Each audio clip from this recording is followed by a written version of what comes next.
আসসালামু আলাইকুম রহমতুল্লাহ। ঈদুল আজহা ঈদুল আজহা উপলক্ষে মাদ্রাসাটি বন্ধ থাকার কারণে আমাদের কাছে মনে হইতেছে যে মাদ্রাসাটা বন্ধ হওয়ার কারণ আমাদের কাছে মনে হইতেছে আমরা এতিম।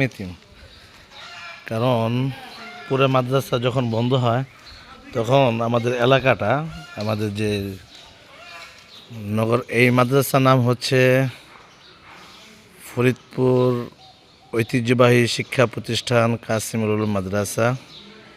এই মাদ্রাসাটি যখন বন্ধ হয় তখন আমাদের কাছে আমরা এতিম হয়ে যাই। তখন কোনো ছাত্র থাকে না, কোনো থাকে না, কয়েকজন পাহারাদার হিসেবে থাকে, মনে হয় এরা আমাদের গার্জিয়ান।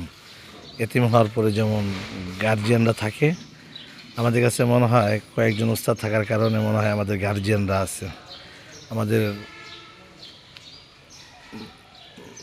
এখন বাঁচতেছে হলো 12টা 42, অথচ অন্য অন্য সময় যখন মাদ্রাসা খোলা থাকে তখন পুরা মাদ্রাসার ছাত্ররা কেউ গোসলে যায়, কেউ ক্লাসে থাকে।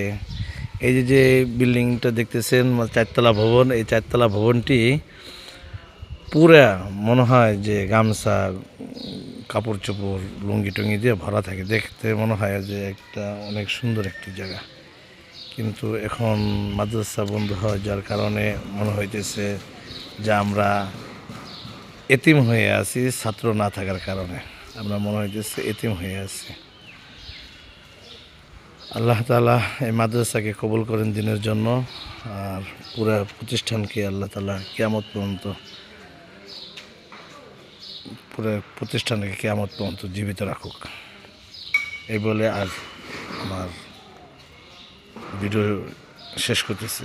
এটা ফরিদপুর নগরকান্দা ঐতিহ্যবাহী শিক্ষা প্রতিষ্ঠান কাসিমুল উলুম মাদ্রাসা, নগরকান্দা, ফরিদপুর।